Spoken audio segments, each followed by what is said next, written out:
My name is Marek Tatara and I'm with DAC based in Gdańsk, Poland.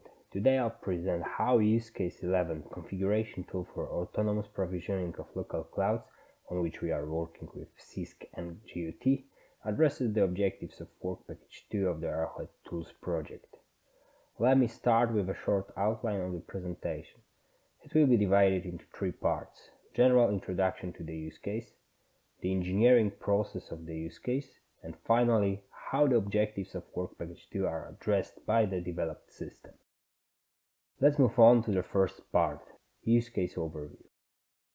In the development of our solution, we are going to address the issues related to the deployment of new local clouds composed of IoT nodes and further management of such a system. In the baseline, deployment of a new system requires a visit of a qualified technician on site to configure the system manually. In case of a failure of one of the components, again the integrator has to visit the site. Finally, when there is a need to extend the system, the engineer is needed once again on the site.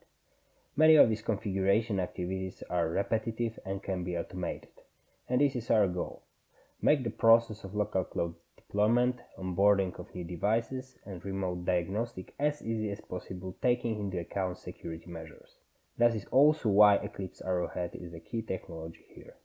To be specific, we plan to achieve the automated configuration of Arrowhead local clouds, seamless onboarding of new IoT devices to the clouds, automated authentication of the device to be connected, and support for the deployment of new local clouds. Additionally, we want to develop a tool that will assess the performance of previously deployed local clouds. The core functionality of the use case is achieved through the onboarding toolchain, including 4 application systems: IoT node, onboarding application, cloud management infrastructure, and field gateway. The toolchain aims to pass the credential of the node to be attached, along with the specified by user configuration throughout the system. Starting from the application that scans the node through NFC, and where the user provides basic configuration, through the cloud backend, up to the field gateway to which the node should be connected. Finally, the node and the gateway are paired together and the node is accessible from the cloud infrastructure. Now let's move on to the engineering process of the use case. The use case aims to cover the engineering phases from the deployment commissioning phase up to the evolution phase. Note that here we only cover the execution of the use case and we assume that the outputs of design phases are given. Also, the training phase is addressed indirectly by the code documentation done during its development. Let me go through the use case phase by phase. The deployment commissioning phase is strictly connected to the deployment of new devices and thus to the onboarding toolchain. In this step, local clouds hosted on field gateways are deployed, as well as new devices are attached to the local clouds. The information from the security enhancement tool might be used for the deployment phase if certain spatial information about the node should be taken into account during the onboarding of new device. The operation and management phase is covered by IoT provider node, field gateway, and cloud infrastructure, which form together a pipeline for logging the data, device monitoring, and reconfiguration of the device.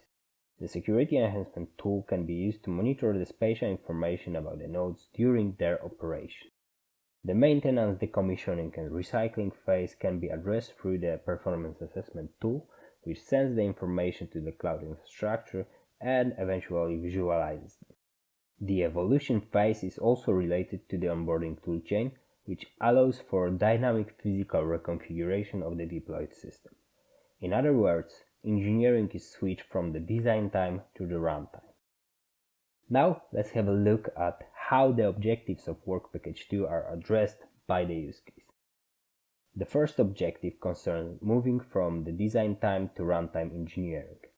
All the evolution blocks present here are responsible for that. In this case, it allows the final user to extend and adapt the system to a changing environment and on demand. The second objective, related to the multi-stakeholder automatization and digitalization, can be addressed in this case, for instance, by differentiating the maintainer of the system from the system's user. In such a case, if any fault happens or the parameters measured by the performance assessment tool are not satisfactory, an intervention, also remote, might be needed. The user in this scenario just uses and optionally extends its system by using the onboarding application. The third objective is addressed by the use of an adequate technological stack. The use of Kubernetes on the cloud along with on-demand scalability makes the scalability of the entire system potentially limitless.